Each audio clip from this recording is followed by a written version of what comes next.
Begin. Yes, Rinpoche. Okay.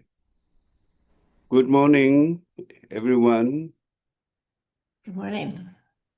Okay, so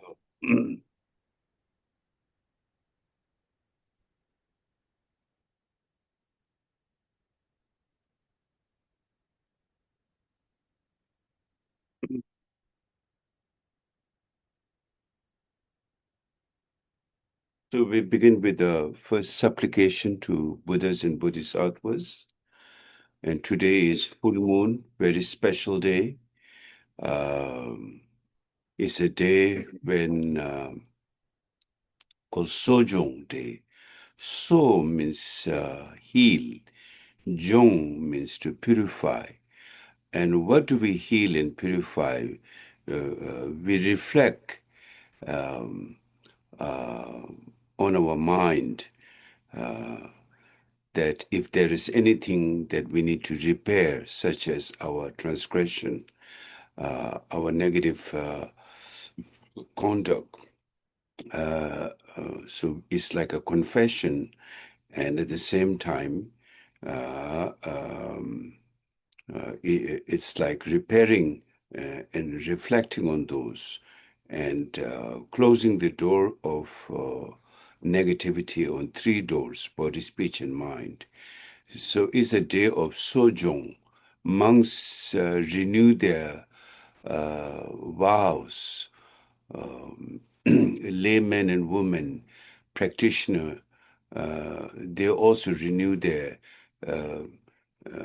vows. Mainly when we say vow, it sounded like heavy-handedness in some way, that you are bad and now you have to, do something good. In some way that may be true to some people.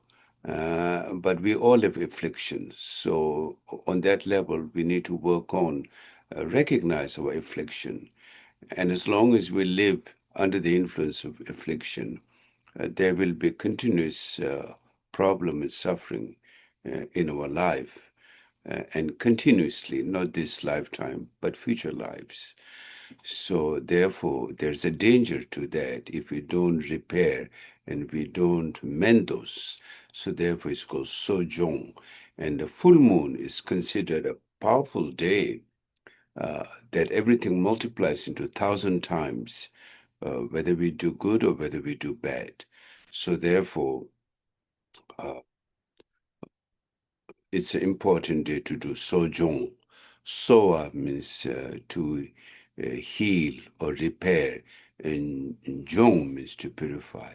So like that. So first, let's do a supplication to Buddhas and Bodhisattvas before I begin the teaching today. No senam da rajenu rupe taji jojo ashupayi sangi chodan ginduba. Kuna chase da cha tashi sho de me yapo seten tudugo chape yimbe kata padampa kuna gumpa yoshe. Rumbo darba zata bedani simche tamche lagung tapepe yizim zepa tsarap tap. Senzam de be tashi pepe we devar shupa gyala chasalo champe shulu pate. Chere se wang gumbo jampepe sayi nyimbo chupani se namge nyimbo pacho. Upe de je peka lu shin tang nu buddha wara ti nyimayi chasale nam tashipe. Chancho senpa gyala chasa lo rinchen de jo tashi sirginya de jun boza yung kamala nyenda dunda boza. Minu gyase unjiru kolo de rinchen da jo yegi chadenche chudu gyewa chujin gijema keso ngo tempe. Tashi la monge la chasa lo sompa chimbo de jung seme bu mikdo de danja bo yuko song pa jebo dong. Nam te se te la se ko lo dang, ti sho la dang dong song do je zen, pe wang ra te che ten ke sen se, sa sum le so kele. Jiten kyung wa ge la chasa lo daja ting der cha wa sompa la ge dang nye war tsa wa kun shin. De den pe pe sam de yi shin rup tashi de le pu sum so par sho daja ting der cha wa. Gedan nyewar tsawa kunjini deden bebe samdo yi jinrup tashi dele busum sapar sho daja tengdir chawa. Geda nyawar tsewa kunjine dede bebe samde ijin rup tashi dele. So bara sho tabge tuje shage rikso rung shenge metu tuge punjo ba sirge lumpo tabri. Shage gebe jabla chaze de tabge tuje shage rikso rung shenge metu tuge punjo ba sirge lumpo tabri. Shage gebe jabla chaze de tabge tuje shage rikso rung shenge metu tuge punjo ba sirge lumpo tabri.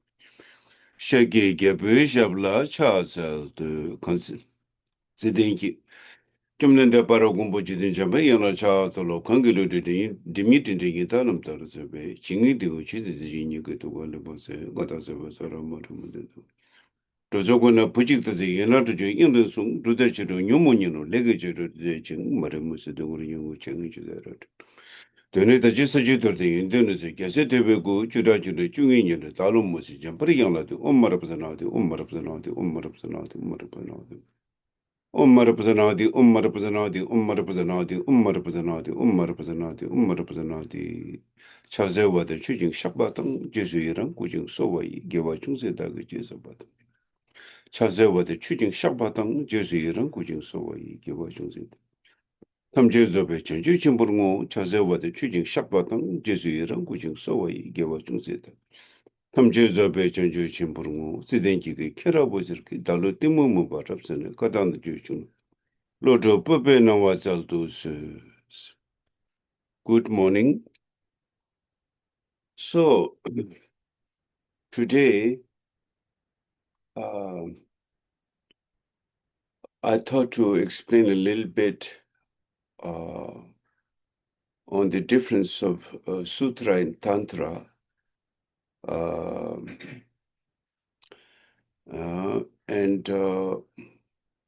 First of all, let me start with this quotation of Shantideva. Mi tula tenini dungir chuo chele troll to the chine nyekabe mongpatusu nyimalo in the Shantideva Buddhi Charavatara teaching. Shantideva explained that the human body is like a boat. For example, is a metaphor.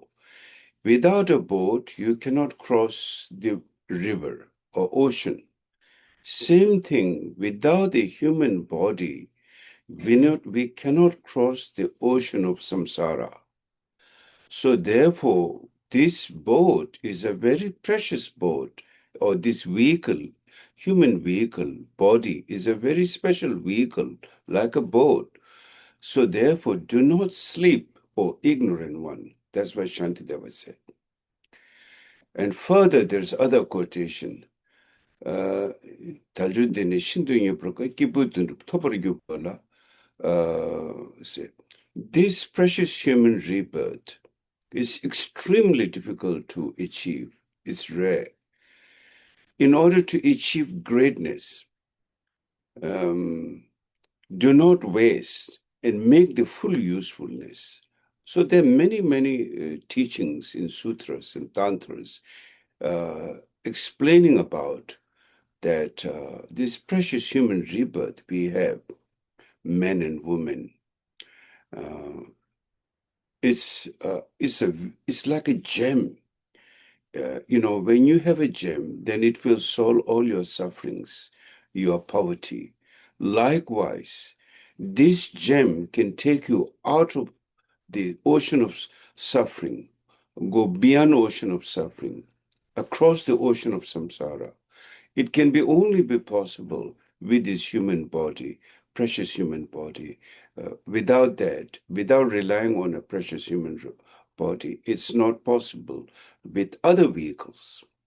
For example, when we look in the cycle of life, the wheel of life, in the monasteries in Tibet, they depict the wheel of life.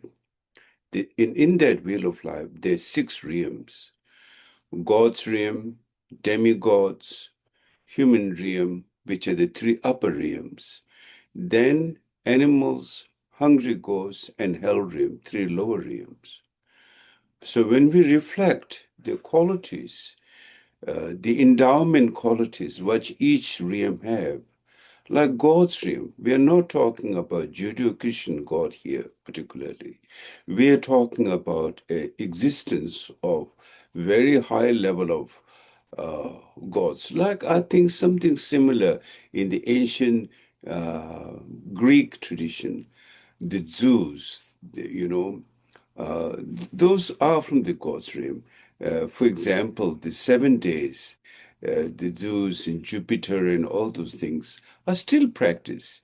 They're in ancient Indian teaching, and also they are part of the Buddhist Dhammapalas, I think. Very much looks like those Zeus because they're connected with 7 days, Jupiter and things like that. Their name also like that. So those gods are like called Zadun, seven stars, so to speak, something like that. So that kind of God's realm, or like Indra, Brahma, Shiva, very powerful God's realm, who can live their lifespan is like tens of thousands of years. And their whole phenomenal realm is different than human. They can live long. They don't get order in their body, like many great qualities. I don't have to go particularly right now going through the qualities of the gods, but it's someone due to tremendous merit one is born there. But still, is a conventional merit. Anything to do with conventional merit is conditioned phenomena. Anything conditioned phenomena is impermanence by nature. Anything which is impermanence by nature cannot remain as a permanent state forever. It changes. There is once that karma is exhausted, it will fall down. Like we see in human world. Not all the time you can maintain one particular job or president. Example would be a good one. President in America is only for like 4 years. Then after that, there's a second chance. Some other countries, they can remain for many years. But still, at the end, either they will die or their terms is over. So nothing is permanent. We know that. So once that karma is exhausted, then it falls down because it's conditioned. It's conditioned phenomena. So in the teaching, the four pillars of Buddhism, as it says, Duje tamche medakpa, all conditioned phenomena is impermanent. Zakche tamche dungalwa, all affliction is downfall. Anything which is infused, I think is a good word, infused with affliction is suffering. You see? So if you try to reflect in your life, anything, like, let's say, um, pride. For example, through pride, and your power, there are many factors. Through pride and other factors like your power, you're able to gain power, you're able to gain wealth. But deep inside, still you'll be dissatisfied. Still you'll be under the fear of it may not last, or it may be taken away, or a ruler will be afraid of his subject will revolt, or things will fall down. So in each and every one of us in our life, we go through similar situation and condition that which is not very reliable. So therefore, and reason is because of affliction. And even you gain things, there is fear because there is affliction. So anything to do with affliction is suffering. So there's a second pillar of the truth in Buddha Dharma explained. Anything which has infused with affliction is suffering. There's the second pillar. Third pillar, um, all nature of all phenomena is devoid of inherent self, inherent self. So there is no such thing as self or I or ego in essence. They all seems to be on a conditional phenomena, but in essence, they do not exist inherently. That's the third truth of the third pillar. The fourth pillar Once you realize the essence, the emptiness, shunyata, then there is nirvana, means you go beyond the cyclic existence. So like 4 pillars of uh, Buddhism, Tawa Katake Chagya is called in Tibetan. Tawa means view. Katak means primordial purity. The 4 mudras of the primordial purity, or the four, 4 pillars is translated as 4 pillars by translators. So anyway, so therefore, to be born in the God's realm is conditioned phenomena. After the karma is over, then you fall down. And the problem with the God's realm is too much sensorial, heightened sensorial pleasure, so that you don't know how the time goes by. And that's called Devaputra Mara. Out of the 4 Maras, 4 demons, is Devaputra Mara. I think something similar to internet today, that once you log into it, you don't know how time goes by. It wastes your life, wastes your time. So there's Devaputra Mara for sure, unless you can transmute that, for most people cannot. So therefore, anyway, that's the Devaputra Mara. Then the demigods' problem is always jealousy. They may like your, let's say you have a bad neighbor who is always jealous of your surrounding, your wealth, whatever. So they are always consumed by jealousy and they never find peace and always fighting, in their own mind. And that's the kind of life they live, the conditioned phenomena. Their karma is always fighting with the gods. And we have movies like the War of the Titans, or, so things like that. Hollywood even have movies like that. But in the ancient legend from the Hindu tradition to Western tradition, there are stories about the Titans and the gods going to war. So that's very much, it is like that. And basically, that is pride, is represented by pride. And we have, we may not be particularly in the form of a god or demigod, but we have those same seeds in our mind, our jealousy. We cannot appreciate others' happiness, others' wealth, others' goodness. We get jealous of that. And whenever we get jealous, the thing with the jealous, you never get jealous of something, appreciating others' goodness. Your jealousy always come in a negative form. You just uh, you like close your mind, or you deny looking at that other's joy, and always sense of uncomfortables, and always sense of, basically it's an affliction, jealousy. So therefore, the quality of the demigods is like that, on a heightened level, heightened level. Then the now, whether it's the God's realm, demigod's realm, and then definitely animals realm, there's no possibility due to their ignorance. And then hungry goes even further, not possible. They're hungry all the time. Person who is starving all the time, no water, no food, would never think of, looking for something. They will be always searching for food to satisfy their bodily needs. So therefore, it's also not the proper vessel to reflect the Dharma to inner qualities, and trying to work with the root cause of our suffering of samsara, and to get out of it is not possible in that form, animal realm.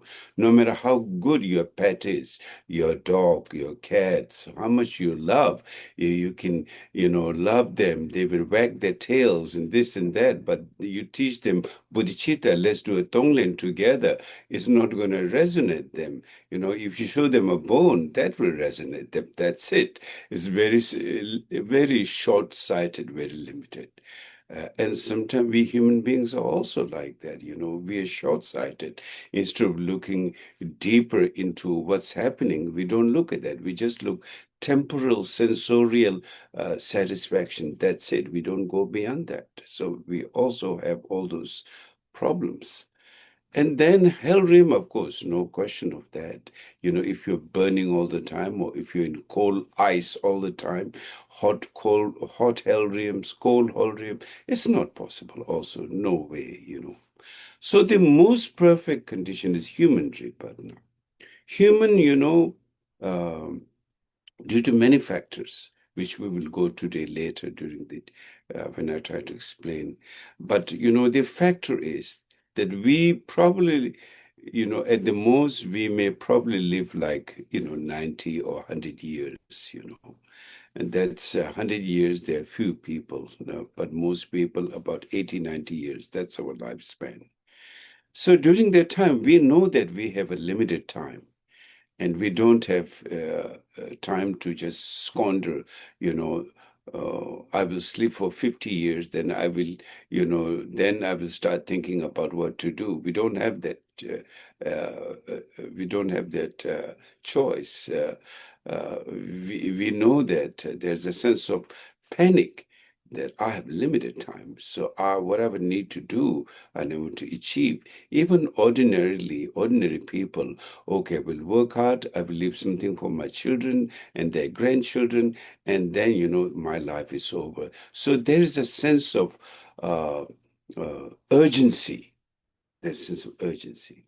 And here, when we look, people who met the Dharma, they're really working to the root cause of samsara, why I'm born here, why I'm still going through suffering and confusion.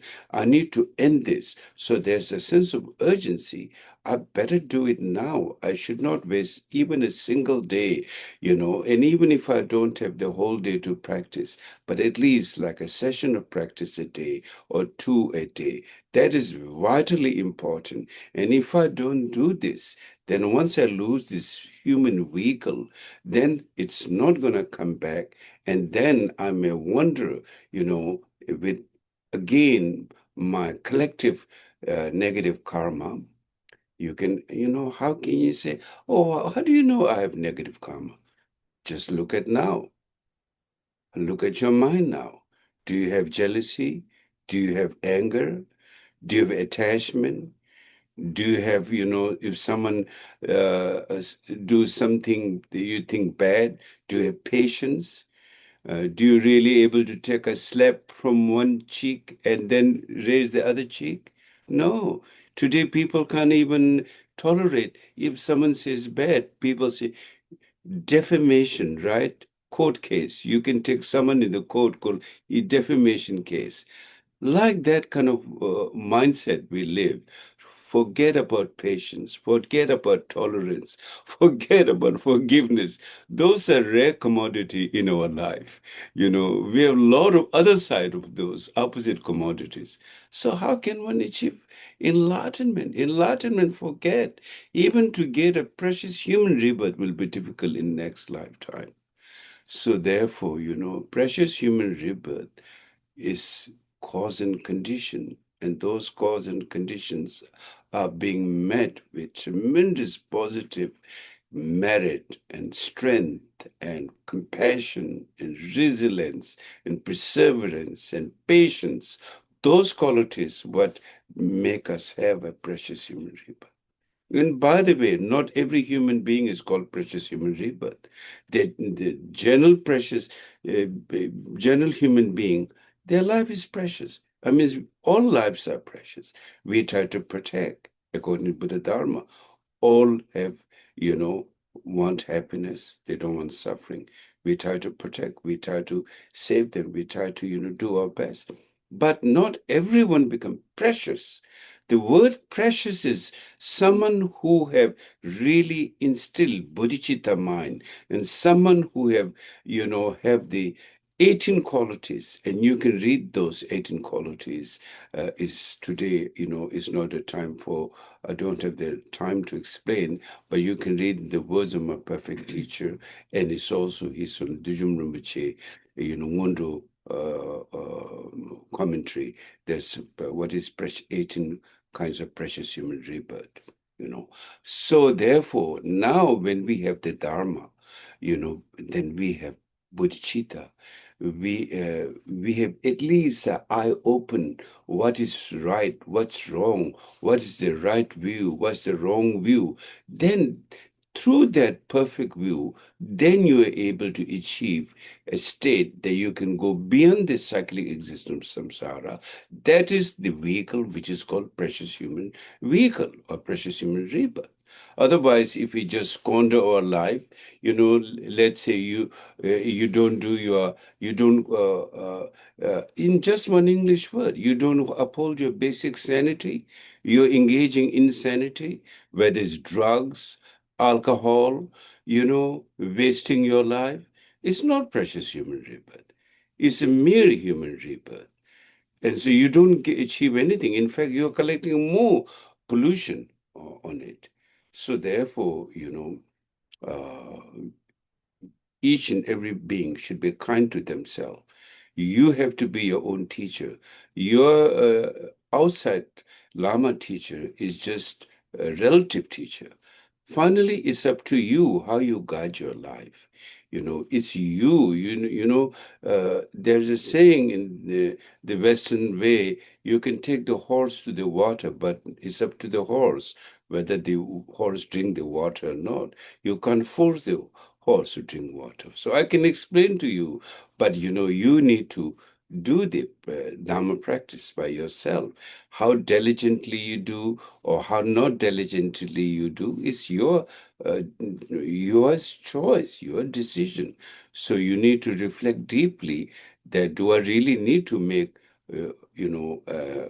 look deeper into my mind and work with that, or do you just allow that, go with the flow, and the go with the flow is go with affliction.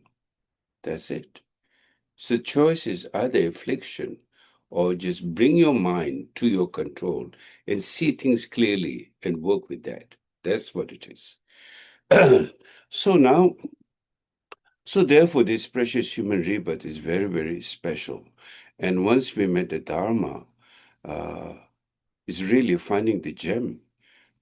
As without any doubt, the teaching, when you look at Buddha's teaching from Four Noble Truths,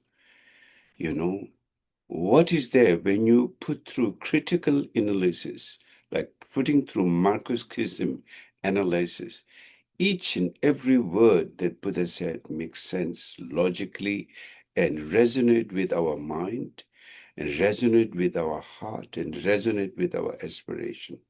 So therefore, from the noble truth of suffering, noble truth of cause of suffering, noble truth of cessation, noble truth of path, so clearly.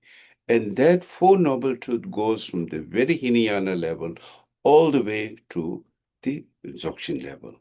Is the foundation of Buddha Dharma. So therefore, I say, please study the Four Noble Truths. And one of the best teaching on Four Noble Truths, of course, is His Dalai Lama's teaching.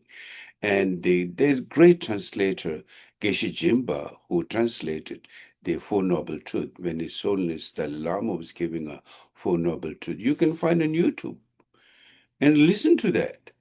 That translator was an excellent translator. He is an amazing English command. So therefore, I would really recommend all of you to listen to the Four Noble Truths. If you don't understand Four Noble Truths, you wouldn't understand Buddha Dharma. Basically, it's the foundation of Buddha Dharma. Noble truth of suffering, noble truth of cause of suffering, noble truth of path, noble truth of cessation. These Four Noble Truths goes all the way from the very bottom of Hinayana to Mahayana, and in the Nyingma tradition, we call the 9 yanas, the 3 outer yanas, which is Sharvaka yana, Pratyeka Buddha, and Bodhisattva yana. Then and then three inner tantra, Upa Tantra, Yoga Tantra, and Anuttara Yoga Tantra. Upa, Chagyu, Chugyu, Naljurgyu, Tibetan gu. Chagyu means the action Tantra, Chavigyu. Upa Yoga, Chagyu, Upa Yoga, one of the Sanskrit, but I think it's Anuttara Yoga. Then the three inner Tantra, Maha Anu Ati, Maha Yoga, Anu Yoga, Ati Yoga. That's make the 9 yanas, means all the way. Basically, they all represent our mind. It's not something like, because Buddhism is not a theistic tradition, it's a non-theistic tradition. So when we talk about non-theistic tradition, though there may be some other non-theistic tradition, and we should not misunderstand that all non-theistic tradition are one. I think there are differences. And it all will come because we are talking about mind. And so, like, for example, there are people, where do you put atheists? I don't know, where do you put atheists? In a theistic tradition or non-theistic tradition? So for example, and all those things, whether it's theistic tradition of many kinds, including shamanism. Theistic tradition starts with shamanism, the earliest tradition believing in nature, to all the way to then Christianity and Islam and Hinduism, and in Hinduism is quite complex from and though what makes theistic, and particularly, is there's a creator of some kind, external creator. But at the same time, the Hindu teaching incorporate karma, which is very interesting because one is evolutionary and one is creationism. If it's creationism, you exclude evolutionary. If it's evolutionary, then you exclude creationism. So therefore, Buddhism comes into evolutionary, not into creationism. So when we talk about generally, it's about really looking into a human mind or any kind of mind, firstly. Each and every mind contains all the 9 yanas, the noble truth of suffering, the origin of suffering, then the noble truth of cessation, that which basic goodness in Buddha Dharma, basic goodness, Buddha nature, which is the very seed or the potential seed that we all have, basic goodness, enlightened nature. It can be worked on by recognizing, then we work on the path.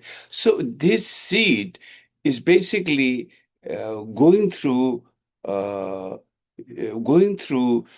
different level, outer, inner, and secret, or very secret level of our basic, this mind.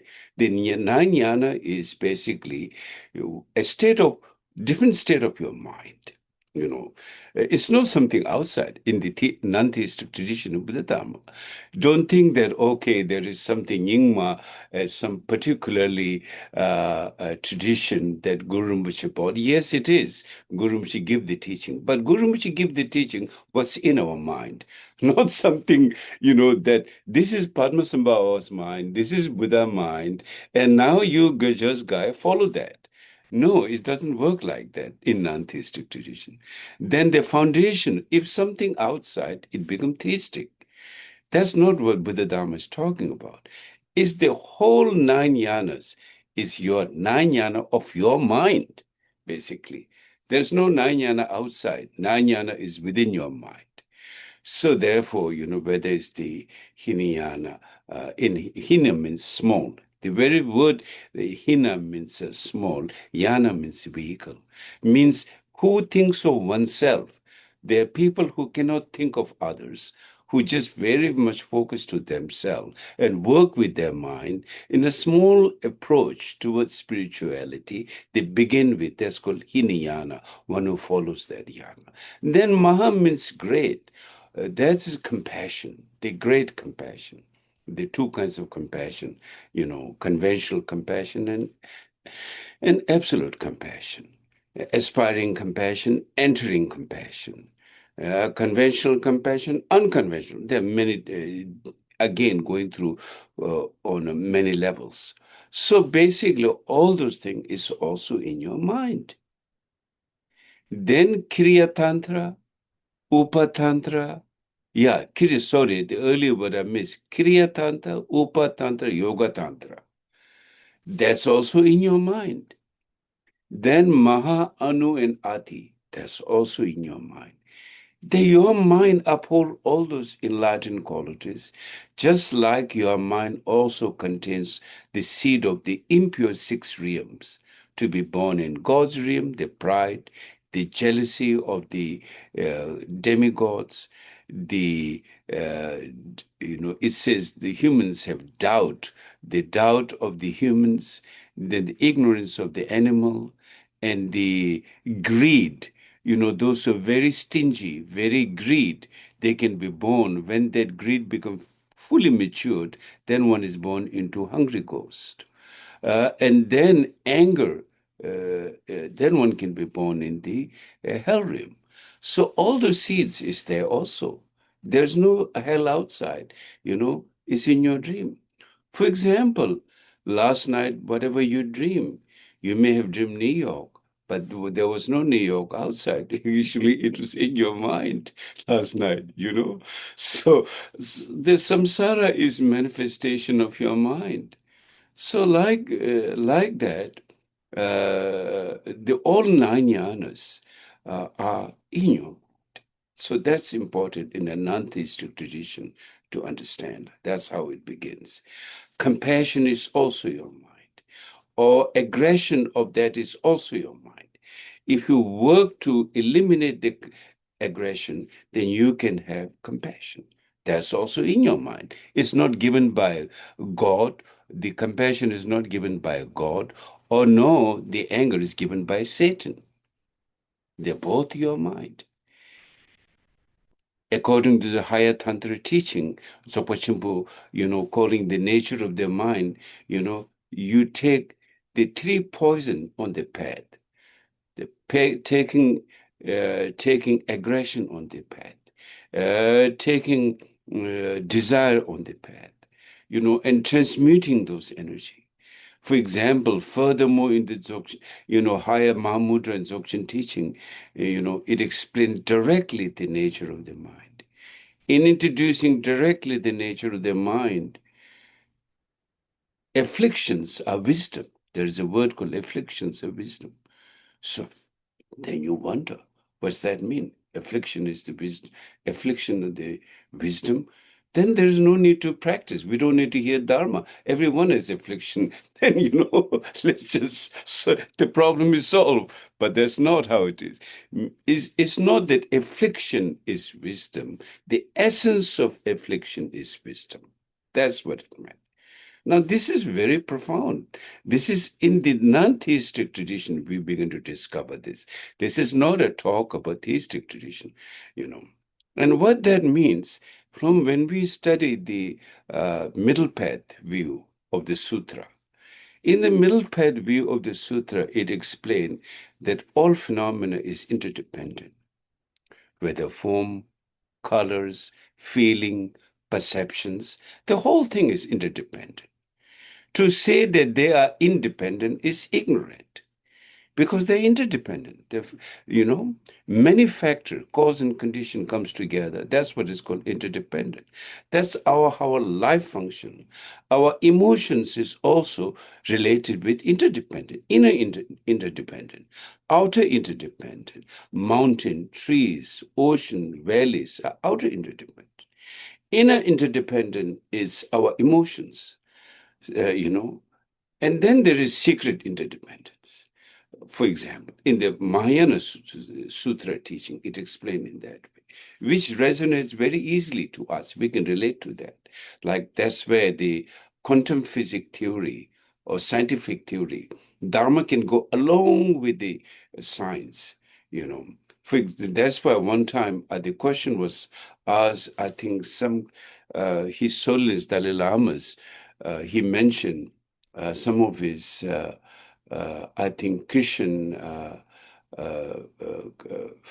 Christian priest friend. They're wonderful priests.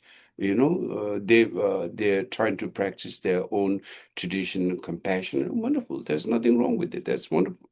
But anyway, the question was asked. Religion, when His Holiness Dalai Lama introduced the secular ethics, then that raises a big question in the other religion, because religion and science don't go together. So the other warned His Holiness, you should be careful with the science, because there is danger. The science can destroy the religion. And His Holiness said, no problem. For Buddhism, there's no problem with that.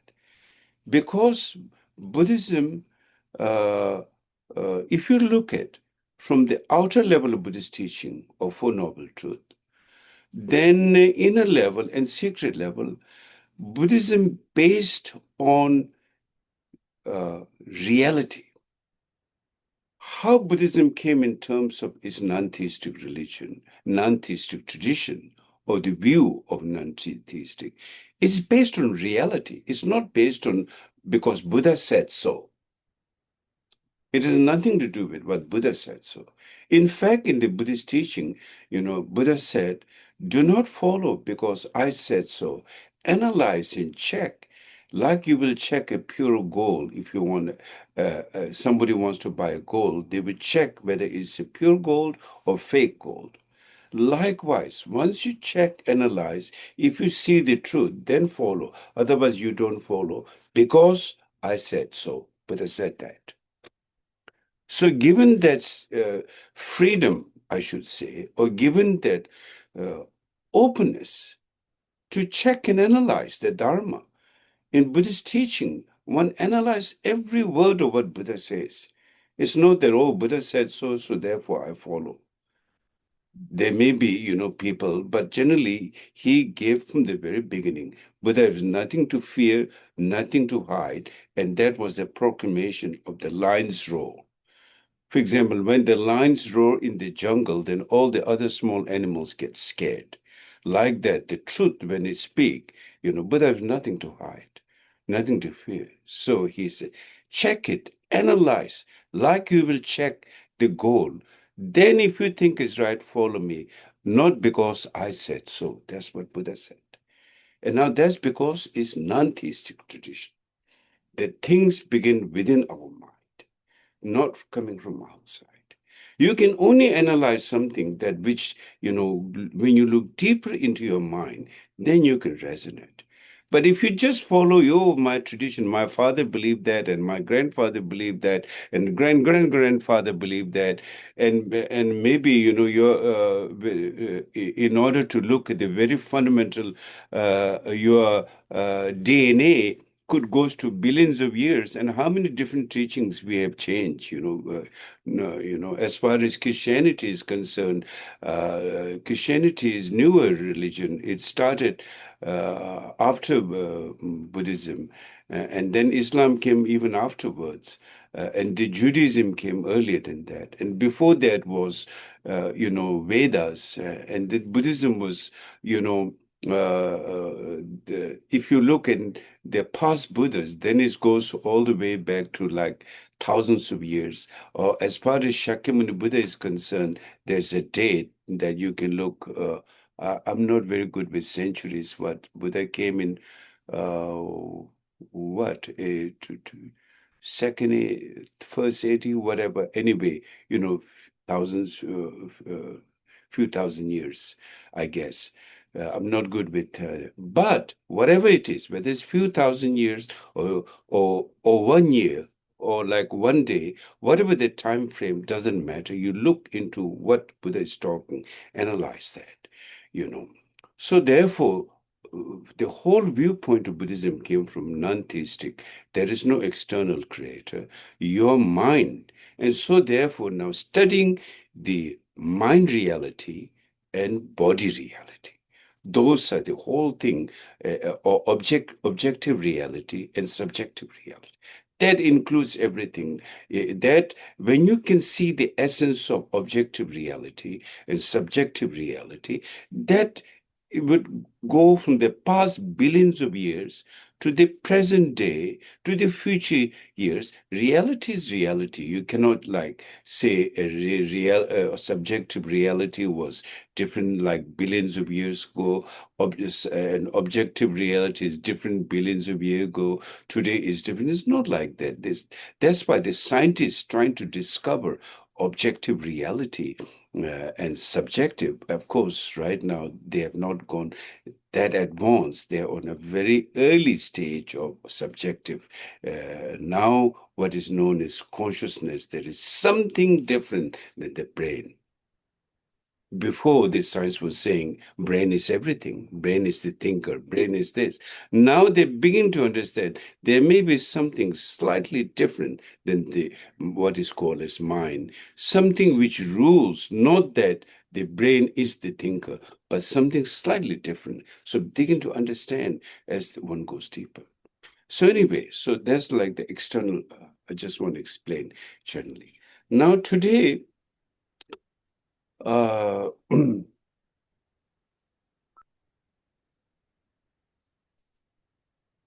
I want to talk about is so Sutra and Tantra difference. Of course, this is a very big subject. People take years and years studying, Sutra. Like geishas, they basically in Sutra they study the interdependent, mainly the interdependent and essence of interdependent. Heart Sutra, Pundarika Sutra, many sutras are there with the Buddhists. And Buddha's great disciples, such as Nagarjuna, Asanga, Buddha Palika, Shantideva, so many great Indian masters who came and wrote treatises and give teaching um, on Sutra teachings. So the middle path view, you may have heard, basically means that the nature is neither is falling into extreme of eternalism, nor nihilism, and what is known as middle path. Even middle path doesn't mean extreme of, if you think something in the middle, that's also an extreme. The ultimate essence has gone beyond all extreme, what is known as emptiness, meaning beyond all extreme. That's really what it meant. It doesn't mean nothing exists. It means beyond all extreme, the essences. So anyway, it takes about 20, some study for 20, 30 years. And then after, of course, one has to meditate on that. That's the Sutra tradition. Now, Sutra tradition, following the path, generally, it says it takes many lifetimes to achieve ultimate Buddhahood from that path. So like about generally known as 3 endless eon, to achieve, you need to accumulate merit and keep sanity for three endless eon. And I found it tough to keeping for 24 hours, my sanity. 3 endless eon is quite challenging. Even 1 hour may be sometimes difficult. So, no, so therefore, there are in the some past great practitioners have said, I ain't got the time to wait for 3 endless years. I want to achieve in one lifetime. And so of course, it all depends. Can we achieve enlightenment in a shorter period of time to be free from this cyclic existence? Or really, it has to be so long? The answer is, I guess, is up to you, right? It's really up to you. Now, so yes, in a way, it's up to you. But now, are there methods to do that? That's the second question. Okay, if I want to achieve in one lifetime, are there any methods, or do I just have to go this slow route? It's like you want to go to New York and you want to either walk or on a bicycle or on a motorcycle or in a car or in a plane, or in a fighter jet. We do have all the different modes. So what kind of accessibility you have, that's the question. Accessibility and your motivation to go there. You see, the outer condition, inner condition. And what makes those accessibility? Or you may have the accessibility, but you don't have a motivation. Then again, it's not going to work. Let's say you have access to a fighter jet or rocket, whatever you want to name, but you don't want to travel. Then again, that's not going to happen. It takes a lot of situation to have the external condition and internal condition, and both of them coming together, and then finally things happen. So those accessibility are called merit. When we say merit, there's conventional merit and unconventional merit. And I would say they are like accessibility. Conventional merit, the generosity, the patience, the ethics, the one without distraction, concentration.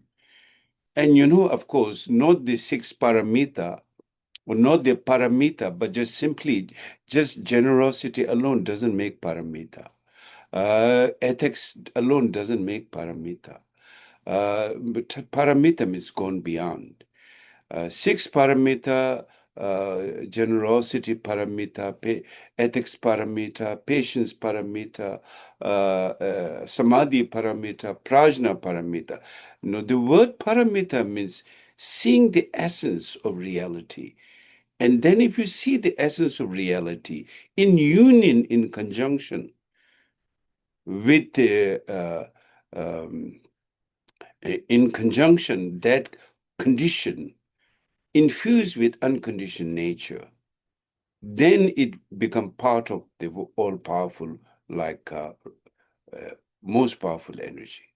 But right now, since we have not realized emptiness, we live in ego's world. We have an ego mind. We have a self, and self-centeredness. As long as we live in ego's mind, self-centered mind, we have no inner accessibility to that very powerful, power, like a nuclear power, so to speak. We don't have that. So our life function based on duality, ego, self. And based on that, we try to do some, and sometimes it works, sometimes doesn't. But even if it works on a smaller scale, because the ego, the self, habituation is so strong, we can only extend certain help to people to a certain level, not fully. That depends on your mind training. That depends on your bodhicitta mind training. If you develop a lot of great compassion, every day you're doing Tonglen, and always you're keeping bodhicitta mind intact, basic sanity, yes, then you can have full accessibility to enlightened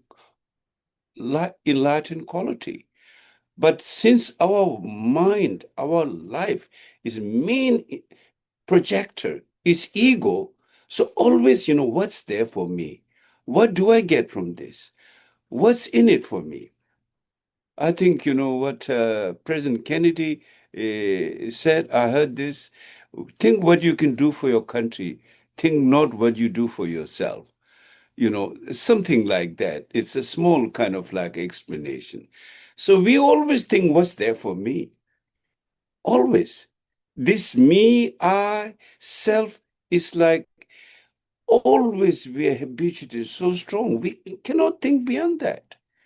And then even we try to practice compassion. Again, there is the self come. It's pop out, oh, what's there for me? What do I get?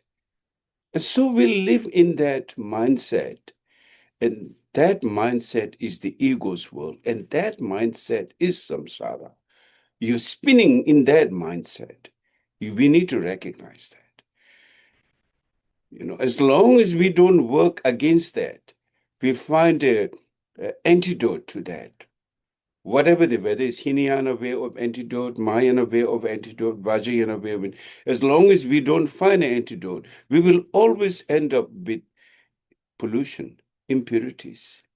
And that has become a murky samsara, our suffering, miserable, our dissatisfaction, lack of joy, lack of happiness, all comes from that.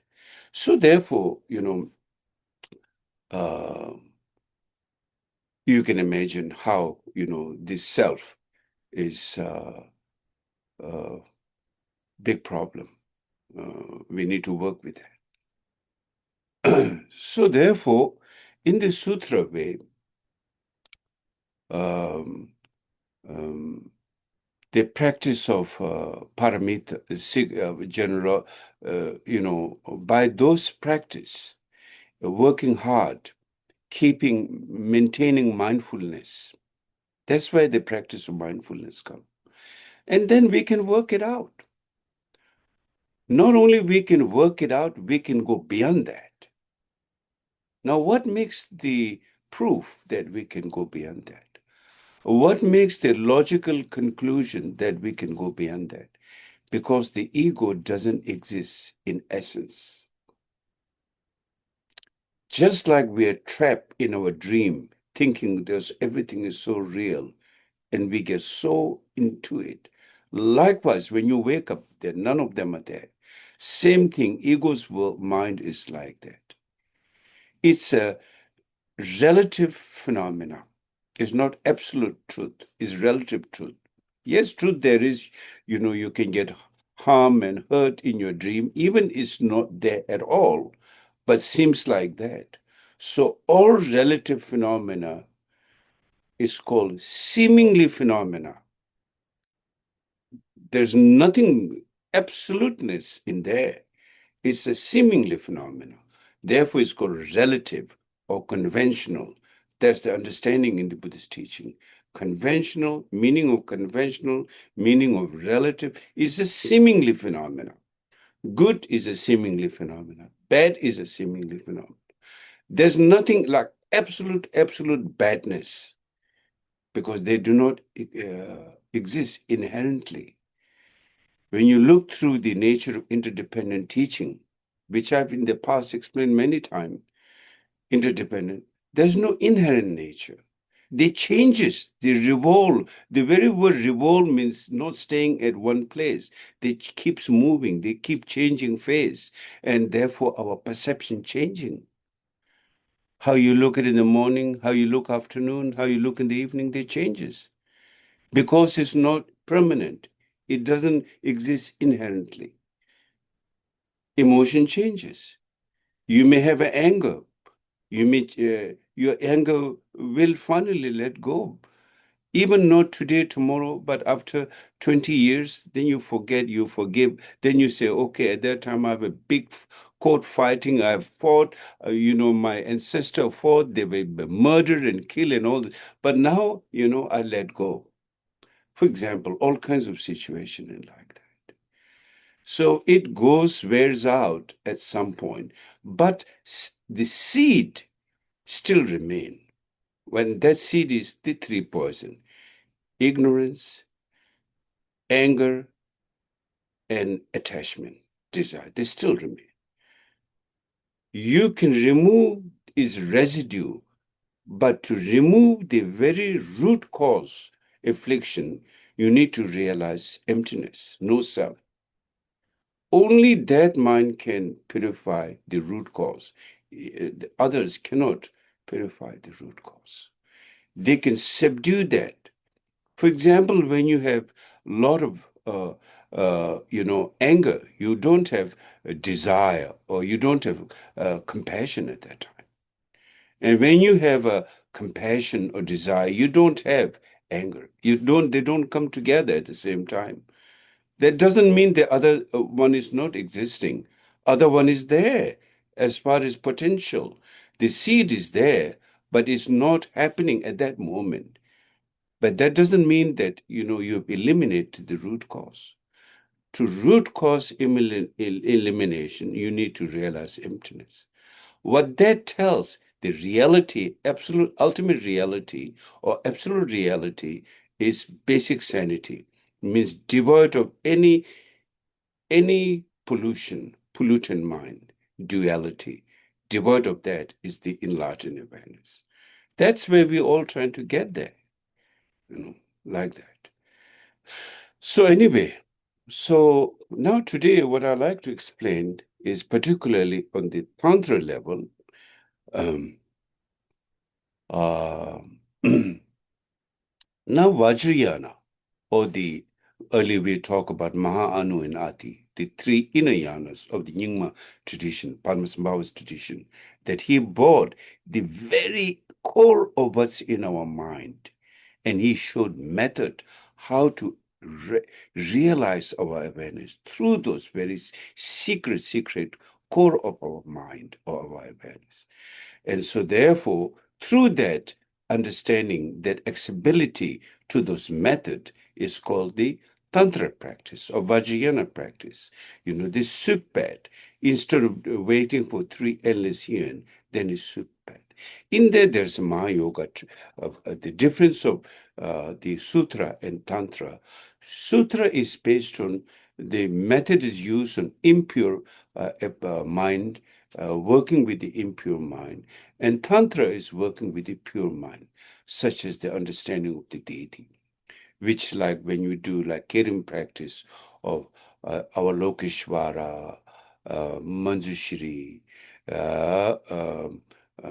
and then peaceful deities, then wrathful deities such as Hayagirva, Vajakilaya, different deities, are all expression of our basic goodness, working against those negativity, affliction, and transmuting them. Transmutation is what is really the special method. Then there's the Mahayoga practice. And in the Anuyoga practice, it's Tsa Lung Tigle, the wind, channel, and essence are the main focus, how one find the path shifted to achieve realization. So I'd like to explain a little bit on those subjects. So now, according to the Anuyoga Tantra, uh, uh, the way the structure of our body, we have our physical body, and then we have like the channels, the energy which goes through that, or we can also call the subtle wind channels, and then Tigle, or the Tigle is the essence. So generally Tigle is also called the semen. When we are conceived, there's a father's semen, which is white, and mother's essence, which is the blood. So in the Anuyoga practice, they go through these, how to achieve enlightenment in working with the Tsa Lung Tigle, or wind channel and essence. So now on the, earlier we were talking about Sutra, how we can work with the 6 paramita, generosity, patience, all this thing, working with the present perception, present impure perception, and present impure phenomena. And that may take a long time for us to come out of that, to realize the essence of of enlightened basic goodness, enlightened mind, Buddha nature, or enlightened mind. So, but that's a long time, because every day you're dealing with lots of problem, lots of emotion, lots of affliction. Now in the Tantra Maha practice, you do the Yidam practice, where you maintain, the skillful mean and wisdom. all male are the represent skillful mean as compassion, skillful mean, and all female as wisdom nature of emptiness. Because everything comes out of a mother's womb. The whole phenomena, like trees and mountains, comes out of this space. All human beings and animals, many of them comes out of mother's womb. So therefore, these two are, the mother space, you can call, or from this space derive all these phenomena. So now in the Vajrayana teaching, normally Vajrayana teaching cannot be explained without receiving an empowerment. But general explanation in the Vajrayana teaching, there's a ground reality, there is a path,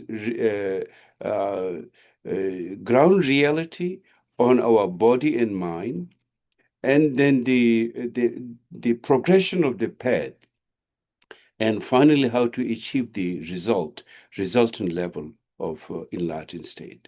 Those three states. As far as the progression of the path and how to achieve those state within oneself, you need empowerment. Without empowerment, one cannot give those explanation. One cannot, explain the Vajrayana teaching.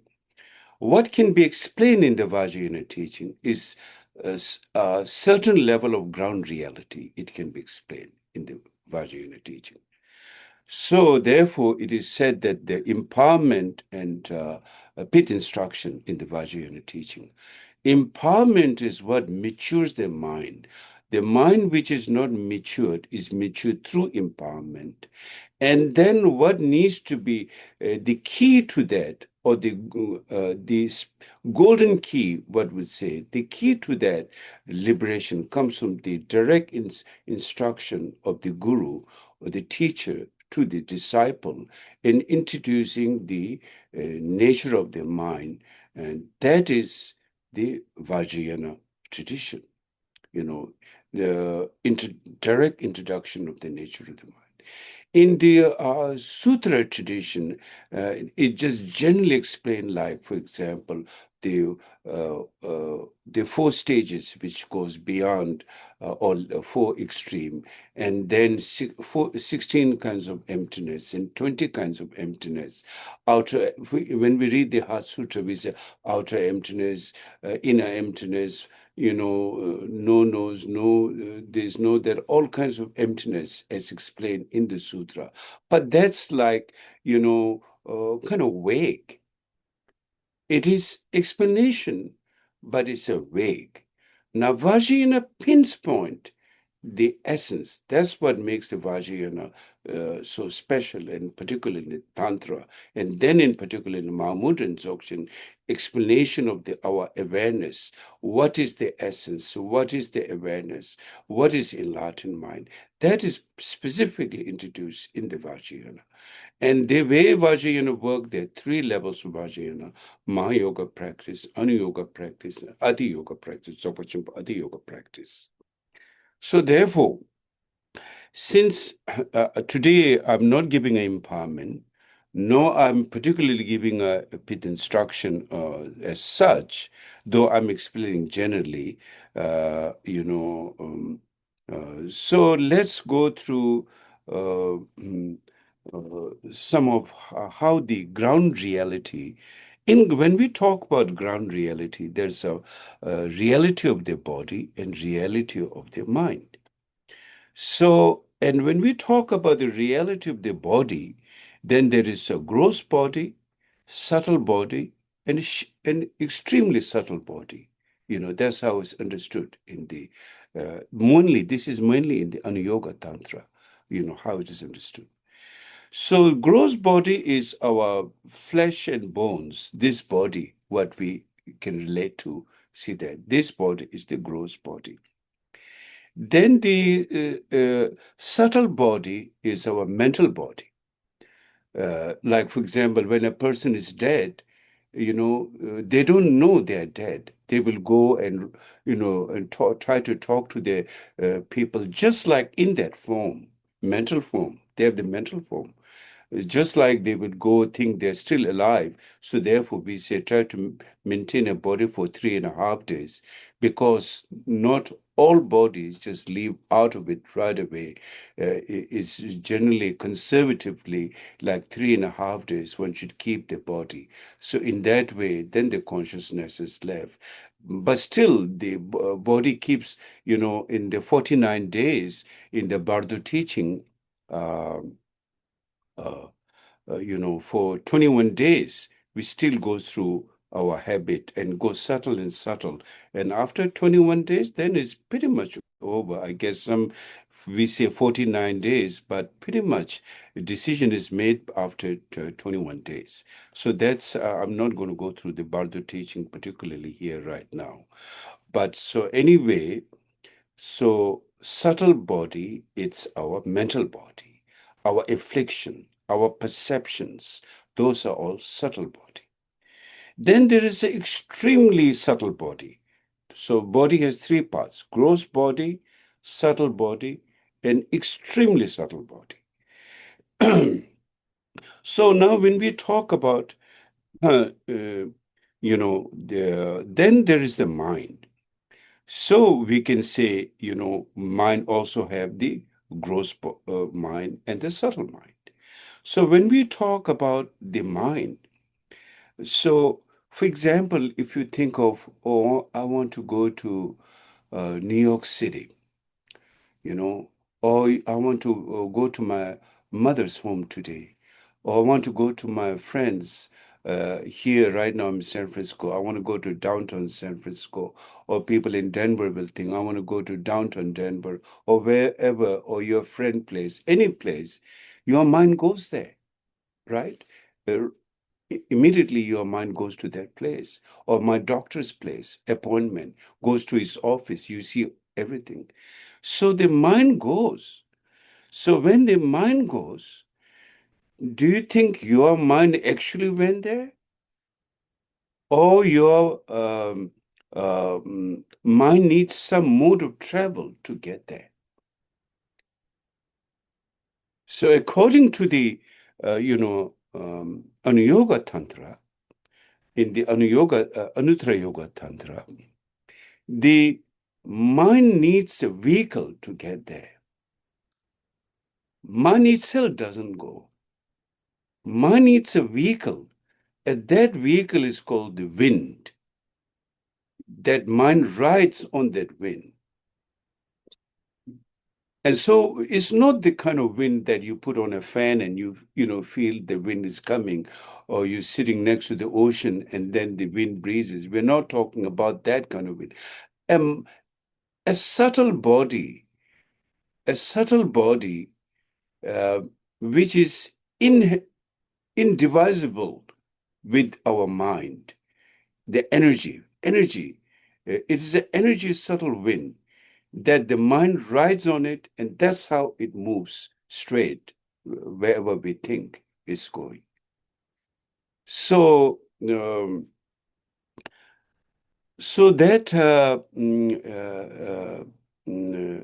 the indivisible with our mind, um, um, and that is the mode of the travel, how the mind, subtle, the subtle wind goes travel with the wind. And therefore, there's a saying, the general, when we look at the characteristic of wind is movement. Characteristic of earth is firm. Characteristic of water is wetness. Characteristic of fire is heat. Characteristic of wind is movement, gently. So therefore, the way the subtle air comes, the mind rides on it, so to speak. They're indivisible. Shouldn't be thinking there's like, wind blowing like that. And that wind takes us right away. Mind rides on the wind and takes to the place wherever you go. So that's how it's understood in the Anuttara Yoga Tantra.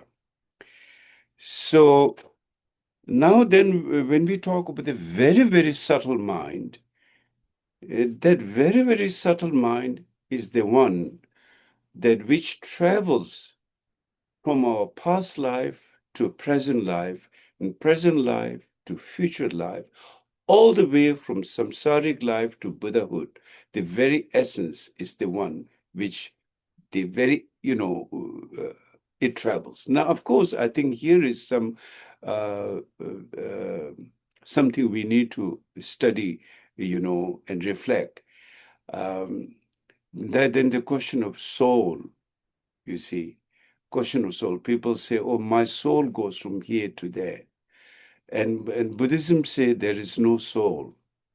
Buddhism speak about there is mind, but there is no soul. Because where the understanding of the soul is when you say me, I will go from here to heaven, you think of your present image, you think of your ego's image, and that ego's image will go to heaven. But that's and Buddhism say no soul doesn't mean nothing exists. I think some people can misunderstand. Oh, Buddhism says no soul, then it's nihilism. It's not a question of nihilism. Buddhism said that nothing exists. That's not what Buddhism is saying about. Buddhism saying there is mind, but the essence of the mind is beyond all extreme. There is no such thing as self in that.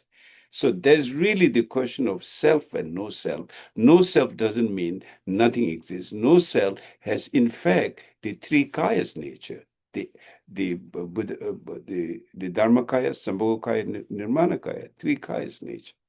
That's how the no self, it has a clarity, clear light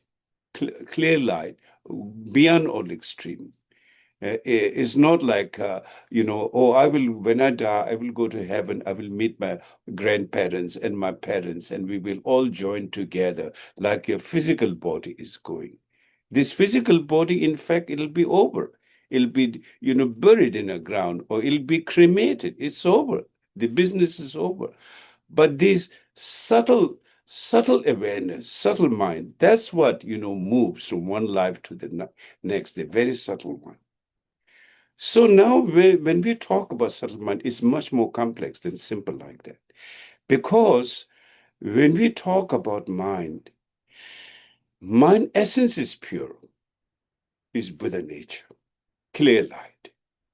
But on the way, let's say, for us, samsaric being, on the way, there's some problem. And the problem is pollutant that we gathered.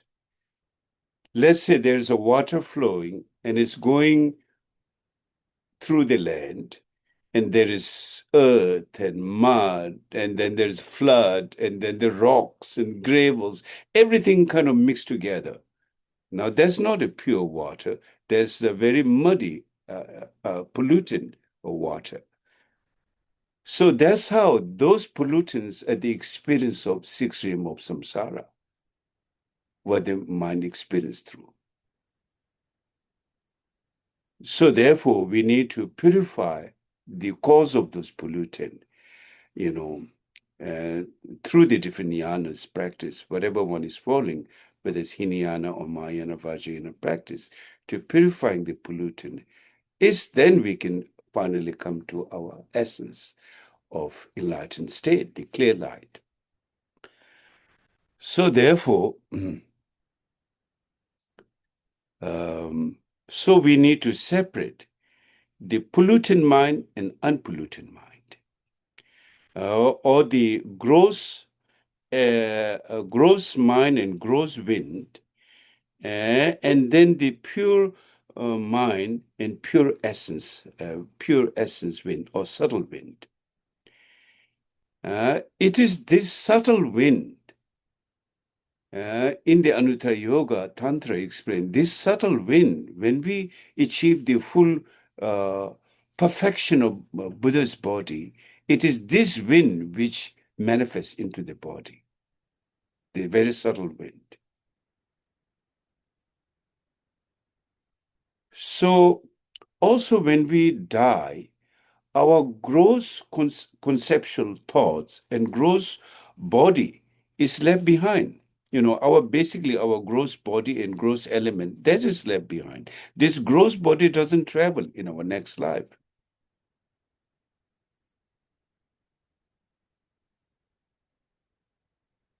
Now, as far as the experience of gross body, gross mind, gross wind, and subtle body and subtle wind, that experience arises to all being. It's question of pure or impure. If samsaric being experience the impure part, and enlightened beings experience the pure part, the clear light. We call that word clear light. Duality, clear light is non-dual mind, and then the impure subtle mind and subtle wind is duality. That's where duality comes from. So now when we look at the now different kinds of birth, there is a womb birth, there is a egg birth. Chickens and birds are born out of egg birth.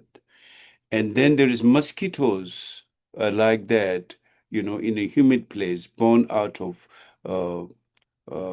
humidity.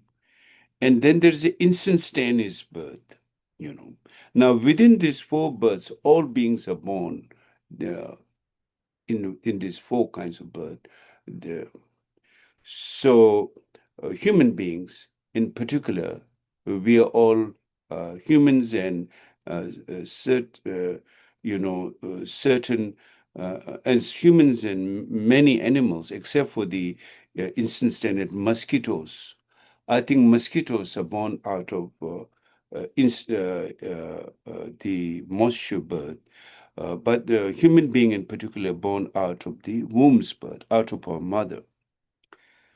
So when we are born, the father's essence, semen, and mother's essence, blood, they mix together, and through that joy, through the mixing of that, then we get conceived. And one of the predominant factor of the womb's birth, it has got wind, channel, and essence. In the other birds like instantaneous birds, they don't have the wind, channel, and essence. They do have the mind, but they do not have the essence of wind, channel, essence. This condition only in the womb's births is happened. And in the wombs, because of the father's essence and mother's essence in conjoining, and then it brings the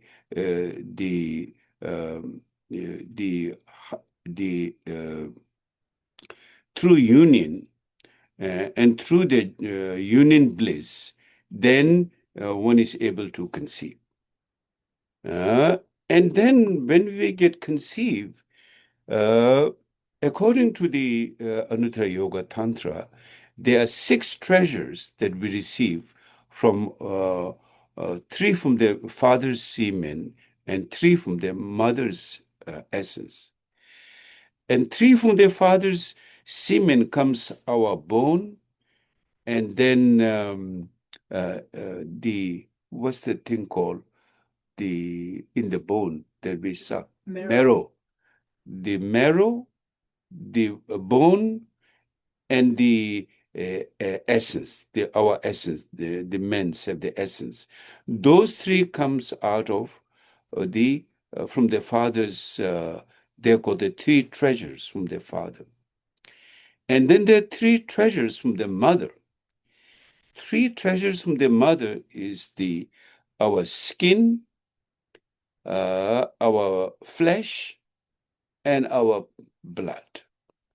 So those three treasures we achieve from their mothers.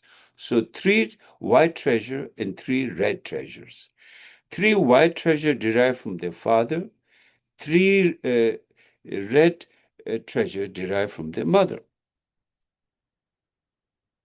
So now, again, there's also, we need to, there is a purity and impurity also in those. So now,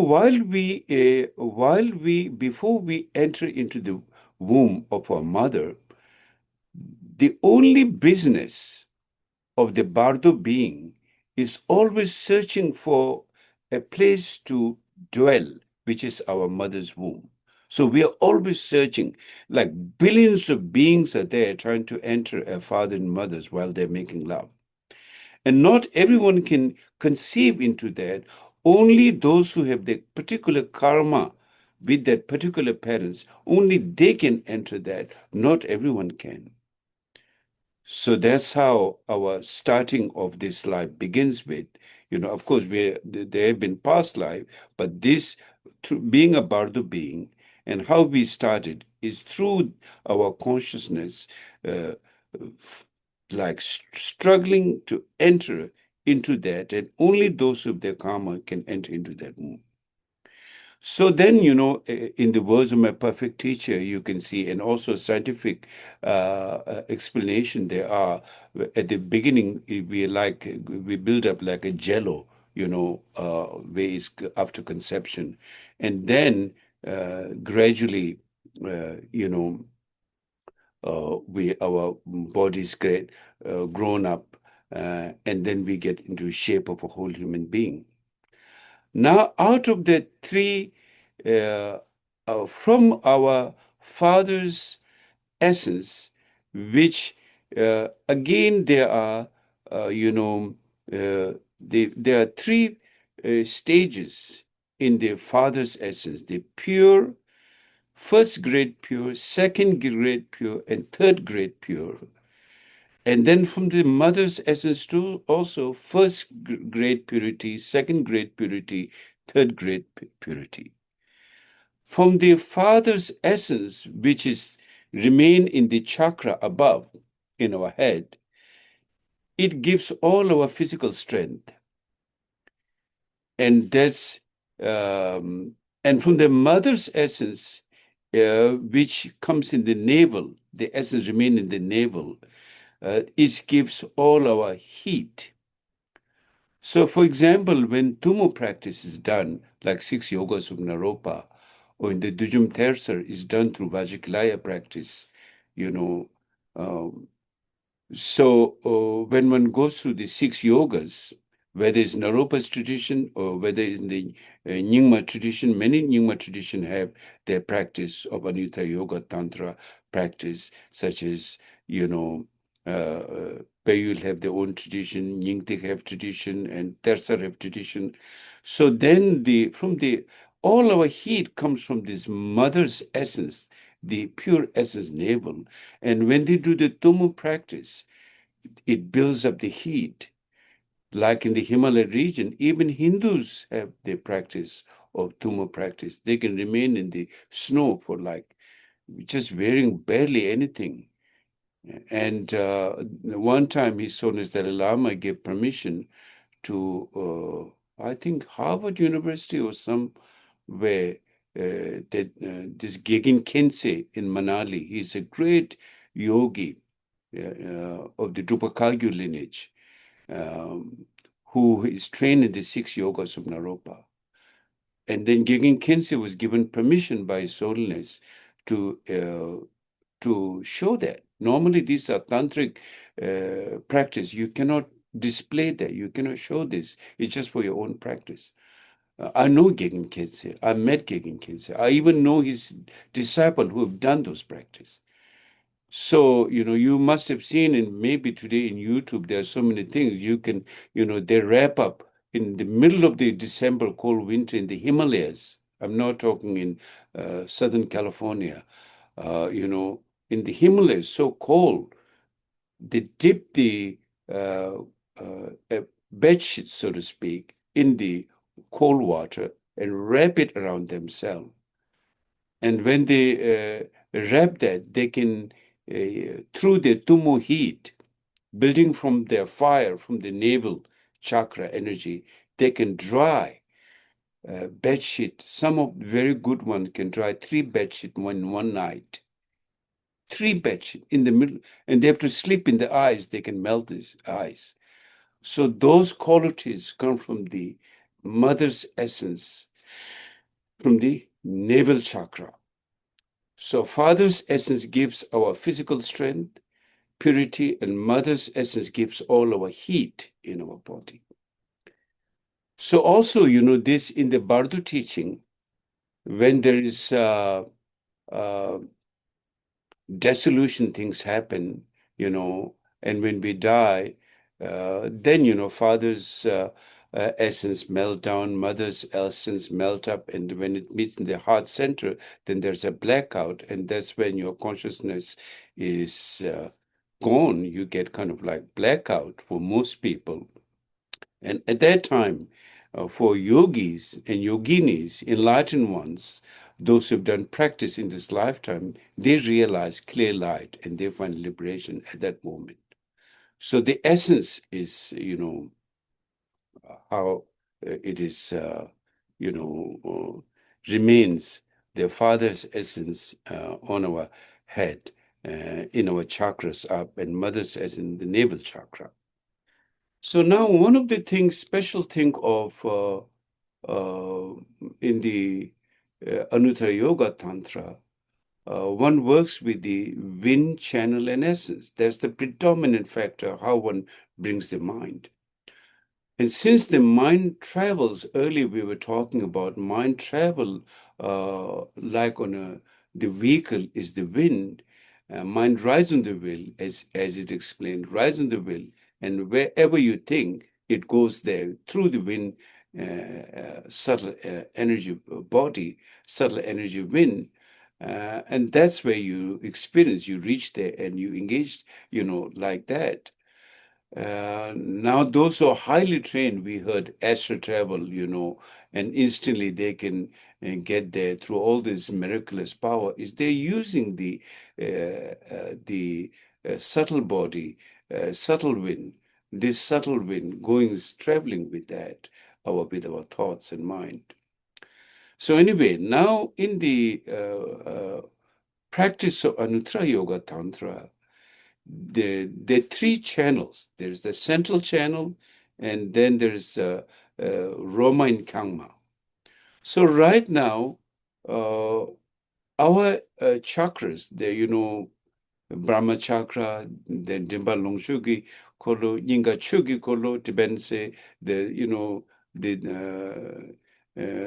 so different chakras in our body. Sangne Dekyongi Kolo, different chakras.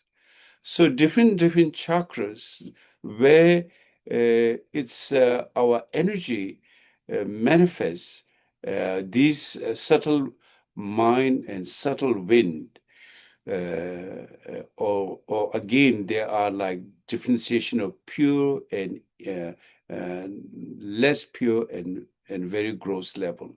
So when the wind flows through the Roma and Kangma, that's where you experience duality. The experience of duality comes, for us, most of the time, the wind is entering through the Roma and Kangma. It's not entering through the central channel. Central channel is almost dormant. It's not working for us. Ordinary people, it doesn't work. So therefore, what the practitioner, yogis and yoginis in the Anuttara Yoga Tantra, they practice is to have the, first, of course, you have to do the small pumpa practice, then pumchin practice, then a levitation. It's a whole different practice. And you have to do, according to Tersa lineage, the Vajikilaya practice, 1,400,000 Vajikilaya mantras. You need to go through that. First, you have to complete your ngondu. then you have to go through this, different levels. So anyway, so then after different level of Tsalung practice, then I'm giving all this thing very rough, the details are very much detailed. It's just generally, I'm just giving you a general picture of the Anuttara Yoga Tantra. Then finally, once you're able to have the central channel, wind enters the central channel, then that stops the dualistic function. Then you're able to experience the clear light. And if you're able to, have the subtle wind, we are talking subtle wind, enter the central channel, then the function of duality cease to function. And that's where the practice becomes so powerful that your whole meditation, you can remain in meditation for 10 hours or 20 hours in one single shot. For us, the meditation is so fluctuation, very unstable, because our wind is falling through Roma and Kyangma all the time. So the mind is going here, mind is going there. It's unstable. So even just doing Lung Pumchung and Pumchin, there was, something called Buddha belly, of course, Buddha belly, I don't know, Shakyamuni Buddha doesn't look that, traditionally, but those who do yogic practice, they have a big belly and they're holding the essence of pure five element. They have to take from the bottom and from the top and then seal it. There's Lung Pumchin. And then Lung Pumchin, small vase practice, a large vase practice. And through that, once you're able to hold the essence, your stability of the mind, clarity of your mind, concentration of the mind become very, very profound. And then having foreknowledge, having miraculous powers, all these things build up through the Tsalung practice. So anyway, even Tsalung Hindus also have. Buddhists also have Tsalung practice. Now, difference of Hindu Yantra Yoga and Buddhist Yantra Yoga is Buddhism have shunyata, emptiness, which is the base fundamental difference of Hinduism and Buddhism. So therefore, the reason why in the Tantra is shifter path is because they were able to bring the air into the central channel. That's the main difference through the yogic Tsalung practice. For us, the reason our mind is very unstable because we don't know how to work with our subtle body. We're always dealing with our gross body. We have no clue about the subtle body and very subtle body. Gross body, subtle body, very subtle body. As I said, gross body is this physical body. Subtle body is our mental body. The very subtle body we're talking about, the clear light can only experience, India. I wouldn't say only, the method of profound, fast, swift in the practice of Anuttara Yoga. Now then, of course, does that mean that those who don't know about Anuttara Yoga practice, there is no chance? Yes, of course there is chance. We do it through Ma Yoga practice, which is the Idam Deity practice, and then we do Zopa Chimpo, Mahamudra and Zopa Chimpo. But that requires resilience, perseverance a lot. If you are able to achieve the Tsalung, then it'll become very easy. And one of the things is one is to do this practice when one is young, when our nerves and all our channels are very fresh and vital. As we get older, like after 40, 50 years, it's get more difficult, to do Tsalung practice. So anyway, how our potential, the reason I'm explaining what is there within our mind, within our body, within our wind channel essence, the possibility of the enlightened mind, three kayas, Dharmakaya, Sambhogakaya, Nirmanakaya, is all there. So what we need right now is, how important is to do the Ngundro practice, really. Some of you think, oh, Ngundu is not that important. It's very, very important. At least you must do at least 10,000 prostration, and 10,000 bodhicitta, 10,000 refuge, 10,000 mandala, 10,000, and at least 100,000 Guru Yoga, if not 1.1 million or 2 million or 10 million Guru Yoga, which is the ultimate of Vajrayana practice. And if you're able to do those things, then, the obscuration, the gross energy, the gross wind, the gross impurities will purify. Then you're able to experience the clear light which is within you. So it's really like that. It's not just you think like, oh, I just do a prostration, looks like mechanical, something. And then what is there, there's so much deeper. You have an outer body, inner body, subtle body, very subtle body, as we explained. So the clear light. So then, once it is, once we are able to bring into central channel, then the practice become very powerful. And then also when we get earlier, I forgot to say one thing. When we get conceived at that time, once our body, right now, for example, our body, right now, as our full structured body, the very life force, the first essence of pure, I was talking about the pure, number 1 grade pure, number 2 grade pure, number 3 grade, number grade purity of father's essence and mother essence is in the center of the heart. And our consciousness dwells in that. So the father's number 1 grade, the purity of that essence, and mother's essence, our father's essence, white one is in the top, mother's essence, the red is in the bottom, then they are close with our consciousness inside.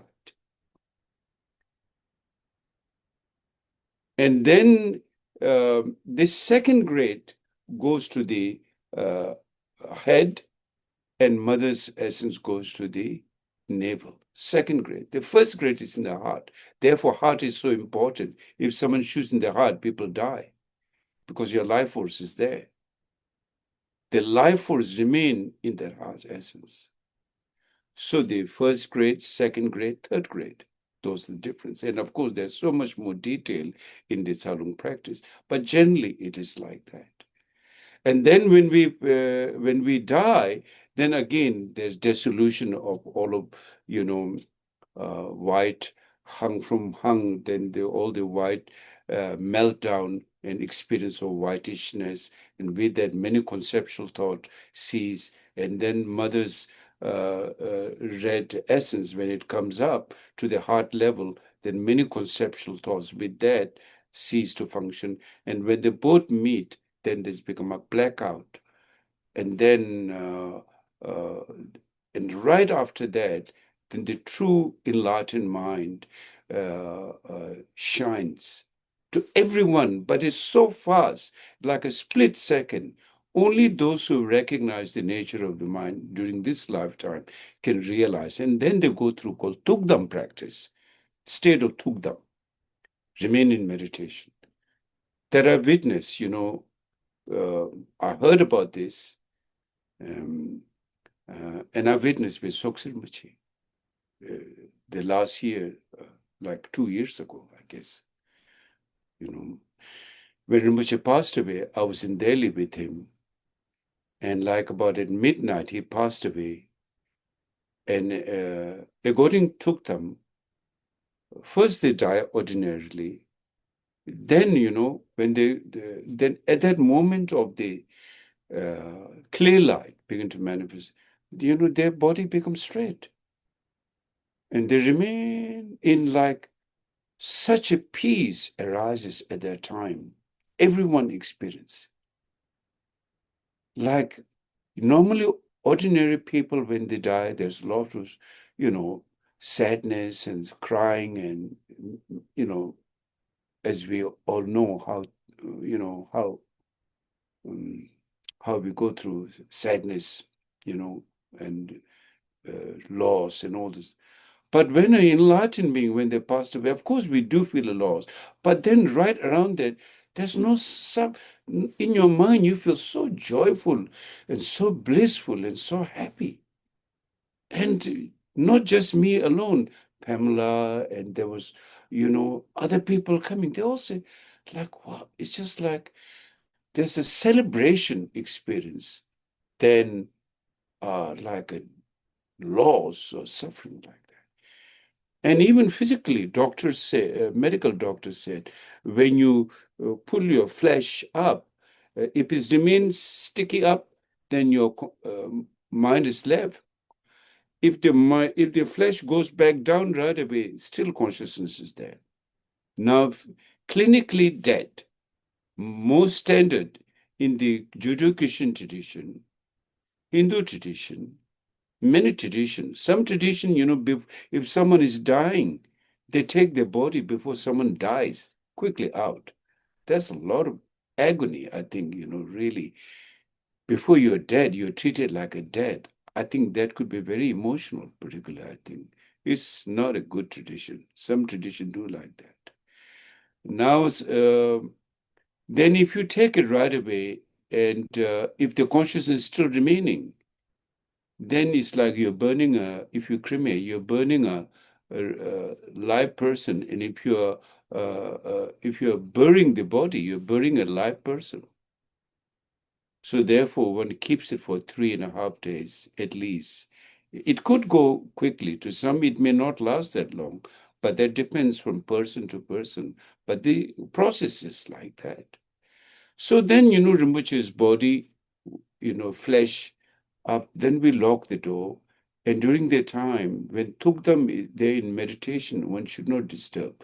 So no prayers, no bells, no vajra, no symbols, nothing should be make loud, very quiet. So we locked the door. And the next day, we went and opened the door like 11 in the morning, 2 o'clock at night, and he's still remaining in no smell in the body, because live beings usually don't smell. Of course, we have a different smell, whatever we have. We take a wash, bathe every day or whatever, but normally not the smell of the dead. The smell of the dead is very different. So then the second day, no smell. Third day, no smell. After 48 hours, now what, third day is what, 72 hours, no smell. Then we check pinching on his skin, and it goes back right away. 4th day, no smell. 5th day, no smell. Then after that, then on the 6th day, then he left, but still there was no smell. So then amazing signs, the external sign, clouds, rainbows, clear sky, many different kinds of smile. Enlightened being, when they're in the Tukdam, in the clear light state, many amazing signs happen. I remember when Tulku Rinpoche passed away in Bodhanath, Kathmandu, many, many years ago. For a few days, the sky was so clear and calm and joyful, very highly realized love. So, different signs are like that manifested. And of course, we all have that quality, signs of enlightenment. Now, if it's some very negative person, sinful person, we would call, when they die, then the clouds, external sky gets dark and heavy, and mentally people get anxiety, not happy, fearful. All those kinds of signs also happen. So external sign, internal signs, secret signs, many like that. So therefore, we just look at the external part of our body and our mind, but never look deeper into our internal part. and we should start looking into, and that's what we're doing, our daily practice. So many of you just doing shamatha meditation, because many of you are, starting. And for example, Trungpa Rinpoche put his student to meditate on just shamatha for 7 years before he can even give a ngundu teaching. And sometimes it's good. And of course, each teacher have their own vision. And Rinpoche is right, because people don't have the time to do practice. So he wants to stabilize people's mind with good shamatha. And then on what's good grounding, then they should do ngundu. So I think now many of you should start doing ngundu. Even you can't do 100,000 this, 100,000 the next, but do at least 10,000. Then I can give the Vajrayana empowerment and then do Vajrayana practice. Then it'll be like Swift, like that. So something like that. So that's what I thought to share with you today. Okay. So if you have any questions, we can have question answer.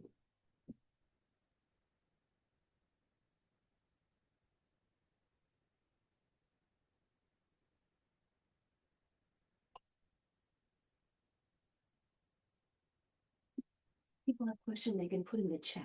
Can you say that to me? Sure. If you have question, you can put that in the chat. Or you can unmute yourself and ask the question.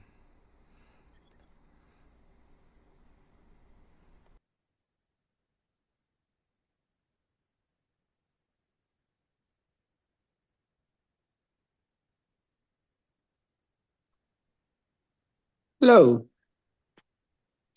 Yes. Thank you, Rinpoche. I have a question regarding like going with the flow compare also with surrender. Like how is the difference about the surrender, the don't do nothing, comparing with going with the flow and doing the things in a daily life? Surrender, you said, huh? You said surrender? Surrender versus doing nothing and going with the flow. That you say at the beginning, that sometimes going with the flow brings no tranquility. No, you see, I think when we say going with the flow, that sounds very vague. And going with the flow depends what's happening at that moment. Because one thing, as far as the person is concerned, as a Dharma practitioner is concerned, we have our principle ethics and sanity. And we should not compromise with that. Then going with the flow within the scope of the ethics and bodhicitta, or whether it's relative bodhicitta or absolute shunyata meditation, then that's a different thing. But if you say going with the flow, if someone is being, there are crazy things happening, and you also like either just going with the flow, which many people just do, gossip or slander. Oh yeah, this is happening, that's happening. We hear all the news every day, and then we don't do anything about it. We don't see, wow, look at this. We don't learn anything out of that. Or if we are engaged in a situation that we can change something, and if you don't do it, that's not right. For example, it says that practitioner at the beginning should not engage with negative people. Because if you engage with negative people, go with the flow with them, you will also pick up their pollutants. So therefore, you should disengage. Now, if you are strong enough that you can change them and help them, then you should do. If that is your strength, then you should do. If that is not your strength, then and keep a distance, keep a space. So you see, go with the flow can mean many different things. Thank you. Rinpoche, we have two questions in the chat on death. So first of all, without an empowerment, is there a practice that we can do for people who have been dead for a long time, such as over 1 year? Yes, you can do. You need a transmission. No matter what, all Vajrayana teaching need. No, even if you don't have a empowerment, you need a transmission, such as like the Om Mani Padme Hum, our Lokeshwara mantra, or Vajraguru mantra, Padmasambhava mantra, Amitabha mantra. Those are very beneficial for the dead. And then you can also do like life-saving and dedicate. You can also do like, food, charitable given food and dedicate to them. There are many ways to help somebody who is passed away. Yeah. Dedicate the merit to them. Thank you, Rinpoche. Would you explain the difference between transmission and empowerment? Transmission, you need to hear from, the mantra from the teacher. And once you hear it, then you got it. As far as the empowerment, that's more complex. Great. Another question, Rinpoche. Do you have any suggestions for how we can protect the dying process for Sangha in Western countries? Because we usually cremate or bury the body soon after death. Yeah, cremation is good thing. I think even environmentally, probably good thing. But from the spiritual point of view, I think, I think it's better than burying. But of course, every tradition have their own way. But it's not just a cremation. During cremation, a certain ceremonies are important. There is Vajrasattva ceremony, because the ceremony is again transmutation of our gross energy body into pure energy body, uh, fundamental purity, mentally or physically. So on those again, like we talk about Salung Tikle, this subtle body purity. Fundamentally, everyone is we have 5 Buddha families and 5 female Buddha families, meaning our 5 passion in essence is 5 wisdom, and 5 skandha in essence is 5 Buddha. That's who we are. So therefore, in order to, when somebody is dead, doing those Vajrasattva ceremony, Vajrasattva is the embodiment of the 100 families. And then when you abbreviate the 100 family, it's become 25 families. When you abbreviate the 25 family, it becomes the 5 Buddha families. And then 5 Buddha family, when you make it finally, it's become 1 Rikchik Dorje Sempa, is the Vajrasattva.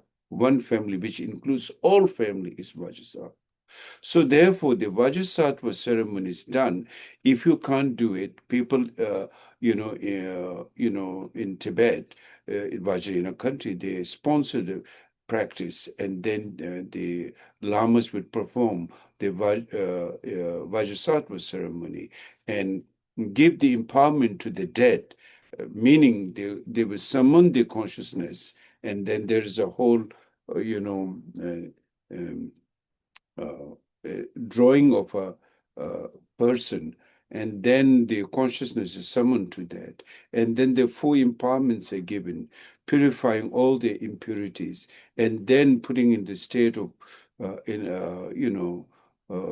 Buddhahood in the and then so there's a whole ceremony like that. Changpu is called. Then finally one burns that into the 5 elements. Purity is 5 wisdom energy, like that. So there are how things are done. Thank you, Rinpoche. Allison G., do you want to ask your question? Sure. Rinpoche, thank you for such a beautiful teaching. Okay. I was wondering if you could give us an example. I'm curious about the subtle vehicle. Like, could you give us an example so we could understand from just this unenlightened everyday experience. I say that again. So you were teaching on the subtle vehicle Mm-hmm. and how the consciousness can move. And I'm trying to understand that more. And I'm wondering if you can give us an example, like for, us that are not enlightened, how to understand that.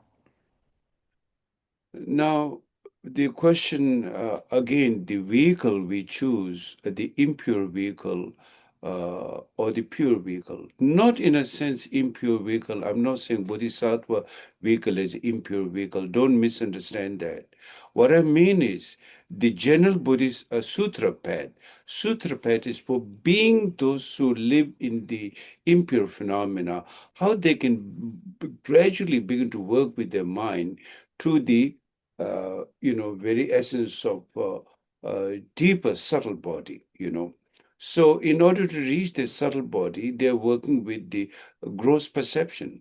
The Bodhisattva Yana Sutra is working with our day-to-day mental state, emotion, psychology, thoughts. It's working with that. For example, Alison, when you meet someone, your student in the class, you see them. There is, John, there is Mary, the little girls, all of them, how to work with the school administration, how to work with them. You don't see them as Buddhas. You see them as ordinary being. And as an ordinary being, what I need to teach them, what I need to show them, that's the whole function. But you teach, according to the Bodhisattva, with compassion, with patience, with guidance. That's the important thing. And of course, you have to teach your particular subject. Mostly, all school in our world is not particularly spiritual teaching. It's mainly geography class or biological class or science class or whatever your respective thing you're teaching.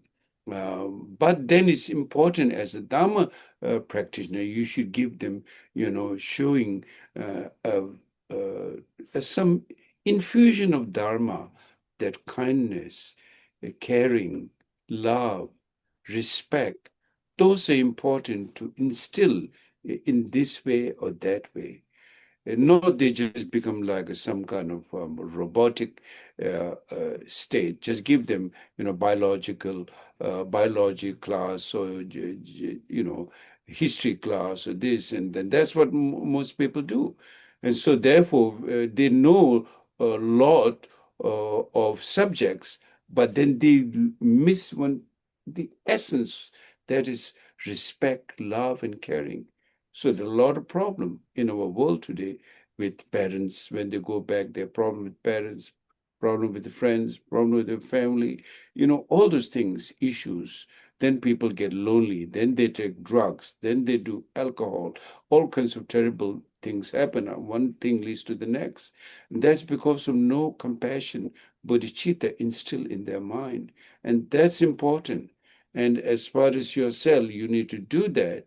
Then the Vajrayana practice, like Vajrasattva practice, which you do, I know, Alison, you're doing, that's maintaining the pure vision of the fundamental nature of yourself, which is five wisdom and five male and female Buddha family, that's represent through the practice of Vajrasattva you're doing. So like that, in that way, then you gradually will achieve your state. And when you were talking about the subtle vehicle, I think for me it went in differently this time. Does that mean even in our daily life, like if our mind travels, is it going on the subtle vehicle?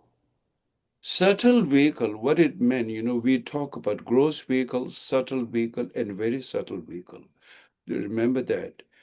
Gross vehicle is like gross body is flesh and bones, our flesh and bone, that's the gross body. Subtle body is our mental affliction body.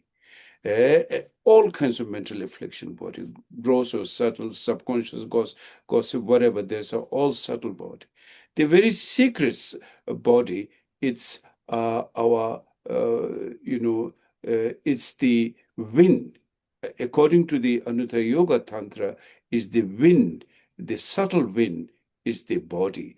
That which function as the body. When you get in fully Buddha state, 32 major marks and 80 minor marks, that maturation of basic goodness manifests that wind. Now that wind should not be understood like there's a mind separate and the wind separate. They're indivisible.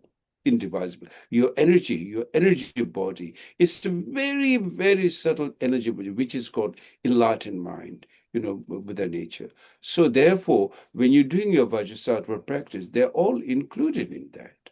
So it's not that only through Anuttara Yoga practice you achieve that. In fact, Dzogpa Shinpo is even higher than Anuttara Yoga practice. You've been introduced to the nature of the mind, and you maintain that awareness. Through maintaining that awareness, you achieve the highest level of realization, rainbow body. Thank you, Thank you, Rinpoche. Rinpoche. So one more question, Rinpoche. Yeah. I have a question in regards to concentration. Is meditation the most effective method for cultivating concentration, or are there other methods that could be more effective before or during practicing meditation? For stability of mind, shamatha meditation, the most important. Without the, shamatha meditation stability, stillness, there's stillness is bought. Without the stillness, then you won't able to handle movement of the mind. The mind stillness, stability comes from calm, abiding state, shamatha. And that's mean it requires you to do perseverance, long meditation, not just 10 minutes. It's not going to do much. Maybe a little bit help, but not much. So if you can do like an hour a day, it'll be then a little bit better. So therefore, the stillness of the mind comes from shamatha. Even someone is introduced to vipassana, the wisdom mind, the emptiness mind. But if you don't have the stillness, the movement will just take it away. So therefore, first is the stillness should be, very important.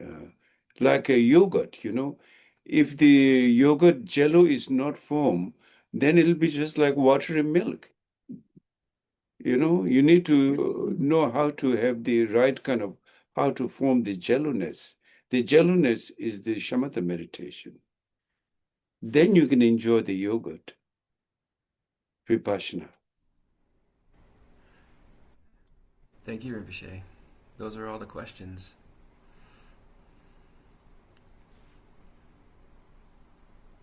Okay, very good.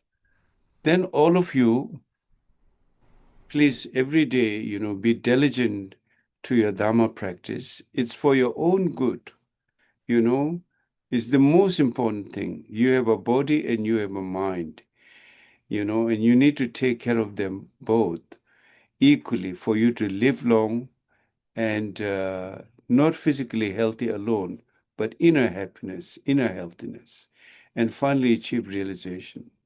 And so one thing I like to ask, please every year read the Words of My Perfect Teacher, or once a year read the commentary on the Words of My Perfect Teacher. That's, I think, very beneficial.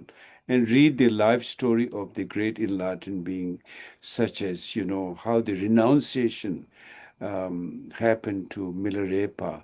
And then, Padmasambhava's life story, Buddha Shakyamuni life story, all those things can be greatly beneficial to you to inspire your Dharma practice. Okay, and I pray for all of you every day, and thank you very much for all your love and support. And I'm getting much better now. I have a good medical, procedure recently, and I look forward to seeing you all soon. And I send my love. Thank you very much. Thank you so much, Rinpoche. Rinpoche, Rinpoche. to say your Thank you. Okay, no. Okay, so now let's do a world peace prayer. In the world in general, and in this nation, may not even the names, disease, famine, war, and suffering be heard.